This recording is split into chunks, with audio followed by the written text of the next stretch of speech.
On the wedding day, I plunged a knife into my wife's heart. Everyone kept asking me why. I asked only one question. Do you know where my daughter is? Sophia Taylor, lying in a pool of blood, opened her eyes wide and finally showed a look of fear. When the police handcuffed me and took me away, cheerful music was still playing at the wedding venue. The groom, Marcus Brown, lay in a pool of blood, his chest stabbed 7 times by me. My wife, Sophia Taylor, fell beside him. Her white wedding dress had been stained red. In the interrogation room, Homicide Captain Mike Davis sat across from me, his expression complicated. Ethan Johnson, why did you kill someone at your wife's wedding? I looked at the handcuffs on my wrists and let a cold smile twist my mouth. My wife? She hasn't been that for a long time. Then why didn't you stop the wedding instead of choosing to kill? Because some debts must be settled. Mike Davis frowned. What bill? I looked up at his righteous face. Do you know where my daughter Lily Johnson is? Mike Davis was taken aback. Didn't your daughter die in an accidental drowning 3 months ago? Accidental. I sneered. If you knew the truth, you want to kill too. 3 months ago, I was still the happiest man in the city. My wife Sophia Taylor was gentle and virtuous. My daughter Lily Johnson was clever and adorable, and I worked as a technician at a machine factory. Although we weren't wealthy, the 3 of us were happily together.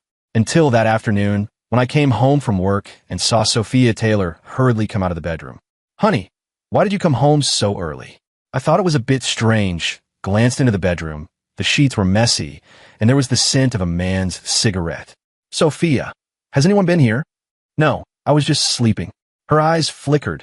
She didn't dare look me in the face. I walked to the window and saw a man's figure hurrying away downstairs. The silhouette looked very familiar, like my good friend Marcus Brown. But I didn't expose it. I chose to believe her. Looking back now, that was the beginning of the nightmare of my life. Daddy's back. 5-year-old Lily threw herself into my arms and said in a babyish voice, Daddy, an uncle came to our house today and even bought me lots of candy. My heart sank. What uncle? The uncle who comes here a lot. Mommy said he's Daddy's good friend. Sophia Taylor's face went pale in an instant. She quickly pulled Lily aside.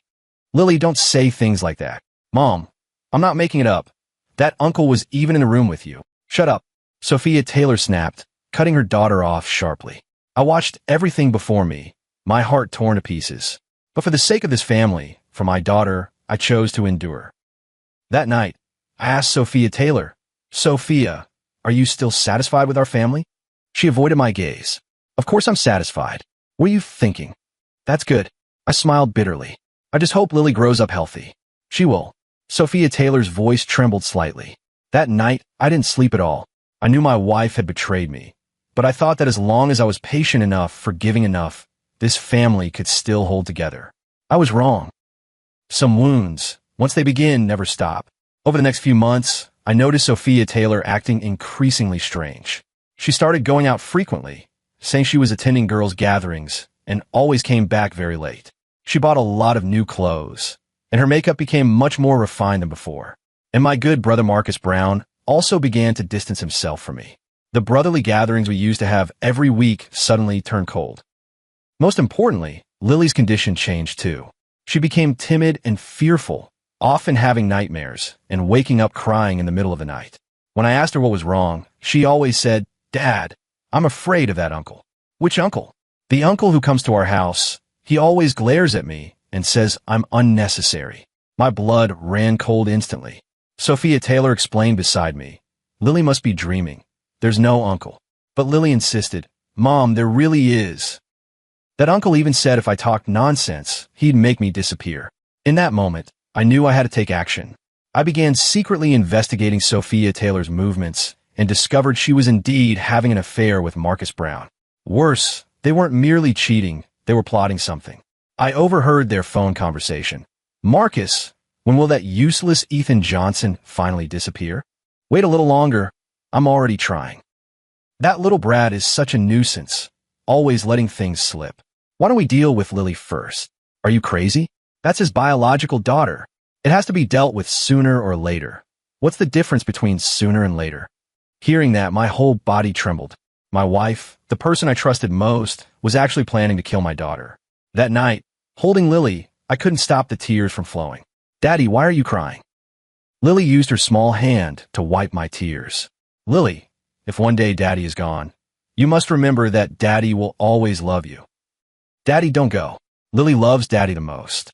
I held her tightly and vowed to protect my daughter. But I was still one step too late. The accident happened on a weekend afternoon. Sophia Taylor said she would take Lily to the park. I couldn't accompany them because I was working late. By the time I reached the park, I saw a crowd gathered by the lake and the siren of an ambulance piercing the sky. Lily, I rushed over and saw my daughter lying on the grass by the lake, soaked through and without a pulse. Sorry, we've done all we can. The doctor shook his head. Sophia Taylor sat to the side, crying with tears on her face. It's all my fault. It's all my fault for not watching Lily. She said she was going to see the little fish in the lake. I turned to go buy ice cream, and when I came back, the onlookers were all comforting her, saying it wasn't her fault, that children being playful was normal. But I knew it wasn't that simple. Lily has been afraid of water since she was little. She even needs me to stay with her when she bathes. How could she possibly have gone to the lake by herself? Besides, I found a button in Lily's hand. It was a button from Marcus Brown's shirt. I recognized it. Sophia, did Marcus Brown come to the park today? I asked. No, just the two of us, mother and daughter. Her eyes began to flicker again. Then what about this button? I held the button up in front of her. Sophia Taylor's face went pale in an instant. I don't know. I didn't ask any more questions and chose to call the police. But the police concluded it was an accidental drowning, finding no signs of foul play. The surveillance showed that indeed only Sophia Taylor and Lily entered the park. I wasn't willing to accept it, so I began investigating myself. I found the surveillance footage at the park entrance and discovered that half an hour after Sophia Taylor led Lily into the park, Marcus Brown also entered the park, and he used the back gate. I then found an old man who sold toys inside the park. Sir, 3 afternoons ago, did you see that little girl? I showed him Lily's photo. The old man thought for a moment. I saw them. That child was so cute. But that day there was a man who kept following them, sneaking around. What kind of man? About 30-something. Wearing a blue shirt, not bad looking. The little girl was clearly very scared when she saw him. My heart sank to the pit of my stomach. Marcus Brown was wearing a blue shirt that day. But this evidence wasn't enough. I needed more conclusive proof. I began tailing Marcus Brown and Sophia Taylor and discovered that not only had they not been restrained by Lily's death, they were even more brazen. On the very night of Lily's 7th-day memorial, they actually checked into a hotel together. I stood outside the hotel, watching them go in hand, my heart torn to pieces. My daughter's body hasn't even grown cold, and my wife is out enjoying herself with another man. At that moment, the last shred of kindness in my heart was completely destroyed.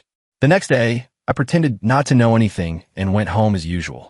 Sophia Taylor was packing up Lily's things. When she saw me come in, her eyes were a bit red and swollen. Honey, you're back. I'm sorting through Lily's things, thinking of donating them to children in need. Not yet.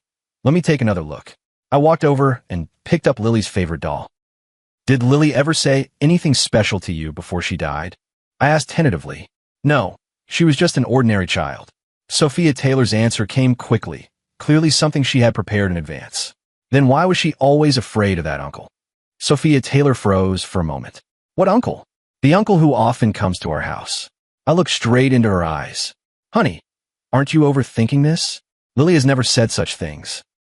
I snorted coldly and pulled something out of my pocket. How do you explain this, then? It was Lily's diary. She was only 5 years old and couldn't write yet, but she could draw. There were many drawings in the diary. One of them showed a little girl, Lily, being pushed into the water by a tall man, with a woman, Sophia Taylor, standing nearby, watching coldly. Although it was a child's scribble, the scene clearly depicted what had happened. Sophia Taylor saw the drawing and went pale in an instant. This is a child's imagination. You can't take it seriously. Imagine. My voice began to tremble. Lily drew how she would die before she died. Is that still imagination? Honey, calm down. Lily's death really was an accident. Enough. I finally exploded. Sophia Taylor, how long are you going to keep lying to me? I slammed the secretly taken photos of her checking into a hotel with Marcus Brown from my phone down in front of her. Are these accidents too? Sophia Taylor saw the photo and could no longer deny it. She collapsed to the floor. Honey, I can explain. Explain what? Explain that you killed our daughter so you could be with another man. I didn't. Lily's death really was an accident. Why did Marcus Brown go to the park? Why did Lily have his button in her hand? Why was she always afraid of him while she was alive? Faced with my barrage of questions, Sophia Taylor finally broke down. It was Marcus who said Lily knew too much, that she would affect our plan. He only wanted to scare Lily, to make her stop talking. He didn't expect. Didn't expect what? That he'd push Lily into the water. No, Lily fell by herself. Marcus was too late when he went to pull her up. Nonsense, I roared. If it was an accident, why did you cover it up? Why didn't you call the police? Sophia Taylor said through tears, because Marcus was scared. He couldn't explain it. And Lily was already dead, so nothing would have helped. Hearing that, I was utterly despondent. My wife, in order to protect her lover, actually chose to remain silent about our daughter's death. In her heart, Marcus Brown was more important than our daughter. Sophia Taylor, starting today, we're getting a divorce, I said calmly. Honey, I know I was wrong. Can you give me one more chance? Opportunity? I sneered. Did you ever give Lily a chance? The divorce paperwork was processed quickly. Sophia Taylor did not ask for a division of assets. She knew she was in the wrong. And she was eager to marry Marcus Brown, not wanting to waste time on me. On the day the divorce certificate was finalized, I sat at the door of the Civil Affairs office, staring at the little red book in my hand, feeling utterly dead inside. 7 years of marriage, 5 years of a daughter, ended just like that. I thought that was the end, but I was wrong. A month later, Sophia Taylor came to me and said she was pregnant, that it was Marcus Brown's child. Ethan Johnson, I know you hate me, but I hope you can forgive me. After all, we once had so many beautiful memories. Happy memories. I looked at her, feeling that this woman was both pitiable and ridiculous. I really regret what happened to Lily. If I could do it over, I would never let the tragedy happen. Does regret help? Can Lily come back to life? Sophia Taylor fell silent. What do you want to say to me? I didn't have the patience to waste words with her. I want to invite you to my wedding. I thought I had misheard. What? Marcus and I are getting married next month. I hope you'll come. After all, we were once married. I don't want there to be too much hatred between us. Are you humiliating me? No, I'm sincere. I truly hope to earn your forgiveness. If you can attend my wedding, I'll take that as your forgiveness. I stared at her for a long time and finally nodded. All right, I'll go. Sophia Taylor showed a surprised expression. Really? Really? My voice was calm. But I'm going to bring you a gift. What gift? You'll know when the time comes. After Sophia Taylor left, I began planning my revenge. I hired a private detective to help me investigate Marcus Brown's background. The results shocked me. Marcus Brown wasn't doing this for the first time. He specifically targeted married women, using sweet talk to win their affections and then swindling them out of money and sex. Before he met Sophia Taylor, he had already destroyed 3 families. One of the women even committed suicide because of him. What angers me even more is that this man has no stable job at all. His living expenses are entirely maintained by money he obtained through deceit. And Sophia Taylor is just another one of his prey. I organized all this material and prepared to reveal it at their wedding. But that wasn't enough. I wanted them to pay a much higher price. I began investigating more details about the day Lily died. By bribing a child who had been present, I obtained a key testimony. The child said he personally saw Marcus Brown push Lily into the water, while Sophia Taylor stood by, neither stopping him nor rescuing her. Worse, as Lily struggled in the water, she was crying out, "Mommy, save me." But Sophia Taylor just watched coldly. It wasn't until someone else discovered the drowning Lily that Sophia Taylor pretended to panic and jumped in to rescue her. Knowing this truth, my world completely collapsed. My daughter, in her final moments, was abandoned by the very mother she trusted most. That night, I sat before Lily's grave and cried all night long. Lily, Daddy is sorry. I didn't protect you, but I promise I will avenge you. After I returned from the cemetery, I began the final preparations. I bought a sharp dagger and studied human anatomy online to ensure I could deliver a fatal strike. I also wrote a detailed confession, organized all the evidence, and planned to hand it to the police after the act. The day before the wedding, Marcus Brown even called me specially. "Bro, are you really coming tomorrow?" "Of course," I promised Sophia. "That's good. To be honest, I was pretty worried you might cause trouble." "Why cause a scene? You two are in love. I'm more than happy to give you my blessing." "Thanks for understanding, brother." "Actually, Sophia, and I didn't mean to hurt you. I know, matters of the heart are unpredictable. You really are a good man, Ethan Johnson." I hung up the phone and let out a cold snort. A good person? If I were really a good person, my daughter wouldn't be dead. Starting tomorrow, I will stop being a good person. The wedding was held at the most luxurious hotel in downtown Los Angeles. I was wearing a black suit with a white rose pinned to my chest, looking like a respectable guest. When Sophia Taylor saw me, a complex emotion flashed in her eyes. You actually came. Words are bonds. I smiled. Congratulations, Sophia. Thank you. Her voice trembled slightly. Perhaps it was a woman's intuition. She sensed that something was wrong. Marcus Brown came over and slapped my shoulder warmly. Bro, I didn't expect you to actually come. How could I not? I'm here to see you happy. You are really too good. Marcus Brown's eyes were full of pride. Don't worry, I will treat Sophia well. I believe you. My hand quietly touched the dagger at my waist. The wedding began. The host offered the same tired congratulatory word from the stage, and the newlyweds displayed their happiness up on the platform. I sat in the back row of the guests' seats, quietly waiting for the moment. When the MC said, "Please welcome the parents of the newlyweds to the stage," I stood up. Wait. My voice sounded unusually clear in the noisy hall. Everyone turned their heads and looked at me. Ethan Johnson, what are you trying to do? Marcus Brown asked warily. I want to give the newlyweds a special gift. I walked slowly toward the dais. What kind of gift? Sophia Taylor said, her face pale. I took an envelope from my pocket. Inside are some photos and documents. I want to share with everyone the groom's illustrious past. Saying that, I emptied the contents of the envelope onto the floor. The photos clearly showed Marcus Brown's hotel records with other women, as well as evidence of his fraud. There were also several surveillance screenshots of Lily being pushed into the water. Although not very clear, they were enough to make the point. The venue erupted into an uproar in an instant. That's all fake, Marcus Brown roared. Fake? I sneered. Then is that witness testimony fake too? I lifted my phone and played the recording of the child eyewitness testimony. A young child's voice echoed through the hall. I saw that Uncle pushed the young lady into the water, and that Annie just stood there watching. She didn't save her. Hearing this, the guests in the hall were all shocked. Sophia Taylor collapsed to the ground, and Marcus Brown's face turned ashen. Ethan Johnson, you're slandering me. Marcus Brown charged at me, but I was prepared. The moment he got close, I drew a dagger. For my daughter, Lily Johnson, pay with your life. I plunged a knife into Marcus Brown's chest. Blood instantly stained his white tuxedo. He stared wide-eyed, looking at me in disbelief. You're insane. Insane. I drove the knife in again. You drove me insane. Sophia Taylor let out a sharp scream when she saw Marcus Brown fall. She tried to run, but there was no way I would let her get away. I caught up to her and grabbed her wedding dress. Let go of me. Let go of me. She struggled desperately. You think it's over? I pressed the dagger to her heart. Sophia Taylor, you kill my daughter, and you expect to live out the rest of your life in peace.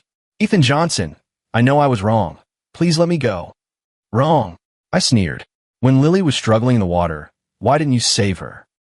When she called for her mother, why did you ignore her? I was too scared at the time. Afraid? What are you afraid of? Afraid that if you save her, your lover will be discovered. No, it's not like that. Enough. I thrust the knife. Go keep my daughter company. Sophia Taylor's eyes widened, blood flowing from the corner of her mouth. She wanted to say something, but she could no longer speak. The venue was in chaos, guests scattering in all directions. I stood silently in the pool of blood, looking at the two bodies, a surge of unprecedented pleasure rising in my chest. Lily, Daddy has avenged you. The police arrived at the scene quickly. I didn't resist. I obediently held out my hands for them to cuff. Ethan Johnson, why did you kill? Captain Mike Davis asked me. For my daughter. I answered calmly. Your daughter didn't die by accident, did she? If one day you discover that your child was killed by the person you trusted most, what would you do? Mike Davis fell silent. In the interrogation room, I handed all the evidence to the police, including surveillance footage, witness statements, the recording of Sophia Taylor's confession, and so on. These pieces of evidence existed 3 months ago. Why didn't you report it then? Prosecutor Sarah Miller asked me. Because no one would believe me. A cuckolded husband accusing his wife and her lover of murdering our daughter. Who do you think would believe that? But you could have sought justice through the legal system. Justice? I scoffed. Can a law bring my daughter back to life? Can it make Sophia Taylor and Marcus Brown receive the punishment they deserve? The law will give them the punishment they deserve. What punishment? Insufficient evidence. You can't prove intentional murder. At most it'll be ruled negligent manslaughter, a few years, and they're out. Then what? They go on with their happy lives, and my daughter will never come back. Prosecutor Sarah Miller was left speechless by my words. Besides, I continued, would you really trust a diary drawing from a 5-year-old? Would you really give weight to the testimony of a witness like that? Without conclusive physical evidence, you'll at most treat this as a suspicious point, not as proof. This is a fact. We all know it. Without direct evidence, it's hard to prove that Lily was deliberately murdered.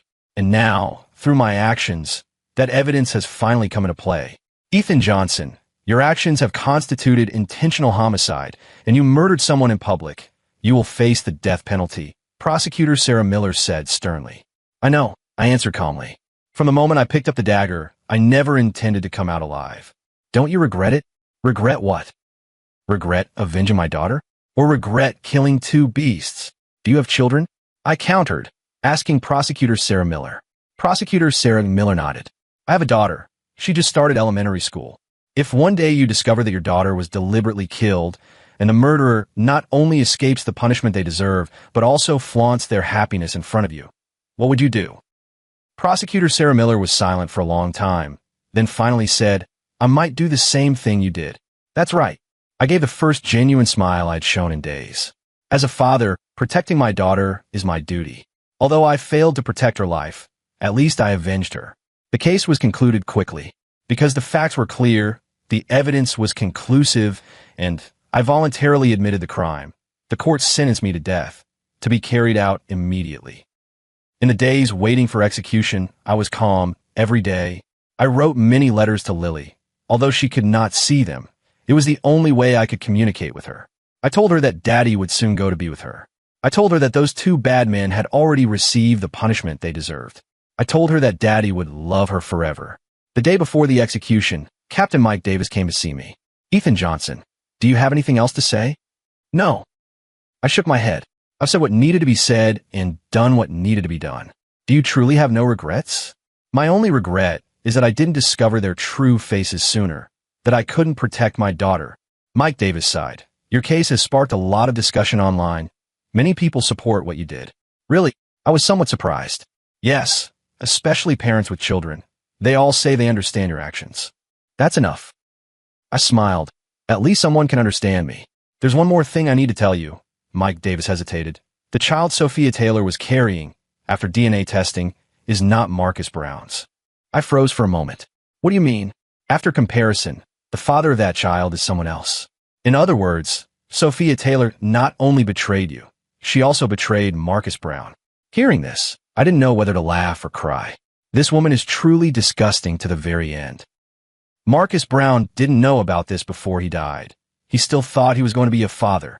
Serve him right, I said coldly. People like them deserve to deceive and hurt each other. Mike Davis stood up to leave. Ethan Johnson, if there's a next life, I hope you can have a happy family. Thank you. I nodded. If there's a next life, I hope my daughter can grow up healthy and happy. That night, I had a dream. In the dream, Lily was still alive. The 3 of us were having a picnic in the park. Sophia Taylor was still that gentle, virtuous wife, and Lily was still that lively, adorable daughter. No betrayal, no harm, no hatred. We lived like this, simply and quietly. Although not wealthy, we were very happy. When I woke from the dream, tears still clung to my face. Lily, Daddy is coming to be with you. On the day of the execution, the sky was overcast, as if it were about to rain. I was led to the execution ground, and my heart was strangely calm. The executioner asked if I had any last words. I shook my head. Everything I needed to say, I had already said in the courtroom. I've done everything that needed to be done. Now, I just want to quietly go see my daughter. Ethan Johnson, do you have any other requests? The executioner asked. I thought for a moment. Can you let me see Lily's photo one last time? The executor nodded and took Lily's photograph from among my belongings. In the picture, 5-year-old Lily wore a pink dress and smiled with innocent radiance. Her eyes curved like 2 little crescent moons. Her small hand was still making a victory sign, as if saying to me, Daddy, I'm great, aren't I? Yes, Lily is the best. I said softly, Daddy will be there with you soon. At the very instant the gunshot rang out, I seemed to see Lily waving to me. She was still so cute, so innocent. "Daddy, you're finally here." She threw herself into my arms. "I've been waiting for you for a long time." "I'm sorry, Lily. Daddy was late." "It's okay, Daddy. Now we can be together forever." Yes, together forever. I held her tightly, never wanting to let go again. In another world, there is no betrayal, no harm, no hatred. Only my daughter and I, together forever. 1 month after the case closed, an unexpected discovery shocked everyone. When the police were sorting through Marcus Brown's belongings, they found a hidden video file on his phone. That was the complete footage of the day Lily died. The video shows that Marcus Brown did deliberately push Lily into the water, and Sophia Taylor not only did not stop it, but watched coldly from the side. What was even more outrageous was that when Lily was struggling and crying for help in the water, Sophia Taylor even prevented a passing Good Samaritan from rescuing her. She said, "It's fine, this child is good in the water. Let her swim up on her own." Only when Lily sank and stopped moving did Sophia Taylor pretend to be alarmed and jump into the water to rescue. This video completely confirmed my accusation. Lily's death was indeed a long-planned murder, and I was just a father avenging his daughter. After the video was released, public opinion completely turned against me. People began to re-examine the case and to question the fairness of the law. If the law can't protect innocent children, then what's the point of the law? Ethan Johnson is a hero. Avenging his daughter was the right thing to do. Those two beasts deserve to die 1,000 deaths. Voices supporting me were everywhere online, but I can no longer see any of them. My story spread across the entire internet and became a warning to countless parents. People began to pay more attention to the safety of children and grew more wary of the evil people around them. Many lawyers also began to call for amendments to relevant laws so that similar cases could be handled more fairly. A reporter wrote in a report, "Ethan Johnson's revenge was a desperate cry from a father. He used his own life to voice the strongest accusation on behalf of all the murdered children. The law should protect the good and punish the wicked. If the law cannot do that, then don't blame good people for choosing to take justice into their own hands." This case ultimately prompted changes to the relevant laws. The new law stipulates that cases involving harm to children will use stricter standards for evidence collection and harsher sentencing guidelines. At the same time, there are now clearer legal provisions regarding violence and harm within the family. Although these changes came too late to save my Lily, at least they can protect other children from suffering the same harm. I thought that perhaps this was the meaning of Lily's and my existence. 3 years later, a young lawyer named Ryan Parker came to my grave. He held a bouquet of white chrysanthemums, his expression serious. "Ethan, I'm Ryan Parker, a lawyer. I want to tell you some good news." He placed the flowers in front of the headstone, then sat down. "Because of your case, the law changed. Now, scumbags like Sophia Taylor and Marcus Brown will surely receive the punishment they deserve." I took on a case similar to yours. A father named Thomas Lee. His son was also killed by his wife and her lover. But this time, I succeeded in getting him justice. Those two murderers were sentenced to death, so Thomas Lee no longer had to pay for life with life like you did. "Ethan, big brother, your sacrifice has meaning. With your life, you brought progress to the law and safety to countless children." Ryan Parker's eyes grew moist as he spoke. "I also have a daughter, just 3 years old. Every time I see her innocent smile, I think of your Lily. I swear I will use my expertise to protect more children like Lily. Brother Ethan, rest in peace. Lily must be very happy in another world." Ryan Parker stood up, bowed deeply, and then left. The cemetery returned to silence, with only the wind blowing softly. Not far away, a little girl was sweeping a grave with her parents. She asked innocently, "Daddy, why do we bring flowers to people who have died?" Daddy patted her head, "Because we must remember them, remember the good things they did." "What good things did this uncle do?" the little girl asked, pointing at my tombstone. Daddy looked at the words on the tombstone and thought for a moment. "This uncle protected many, many children. Then he must be a good person," the little girl said earnestly. "Yes, he is a good person." The little girl walked to my grave and placed the small flower she was holding on it. "Uncle, thank you for protecting the children." Watching this scene, a wave of warmth rose in my heart. Perhaps my choice was the right one. Perhaps the world would become a little better because of Lily and me. On tomb sweeping day, 5 years later, a group of special guests came to my grave. They are staff members of the Ethan Johnson Foundation, an organization dedicated to protecting children harmed by domestic violence. The foundation's founder is a woman named Emma Wong, who was once a victim of domestic violence herself. Mr. Ethan Johnson, Emma Wong said to the gravestone, I want to tell you that in the 5 years since the foundation was established, we have helped more than 3,000 children. They're all safe now, healthy and happy. We named this foundation after you and Lily, hoping that your spirits will be passed down forever. Other staff members of the foundation also came forward to lay flowers and pay their respects. One young social worker said, Brother Ethan, we will continue the work you left unfinished and protect more children.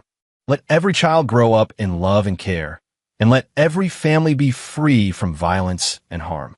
Another lawyer said, Brother Ethan, the laws are much more wan-shan now. Tragedies like yours won't happen again. We have established a comprehensive child protection system. Once a child is found to have been harmed, the protection procedures are immediately activated. Those scum who harm children will never escape the punishment of the law. Listening to their words, my heart was filled with comfort. The sacrifice Lily and I made has finally led to a meaningful change. Countless children have been protected because of our existence. This is the result I wanted. In the cemetery, the spring breeze blows gently. I seem to see Lily running through the flowers, her laughter ringing clear as silver bells. Dad, look, so many children are very safe. She said happily, Yes, Lily, they are all safe. Then, is our mission accomplished? Yes, it's accomplished. Lily nodded in satisfaction. Then we can rest here in peace. Yes, my darling. My daughter and I lay quietly on this land, watching the world become more and more beautiful. Some people live so they can die better. Some people die so others can live better. Lily and I were among those others.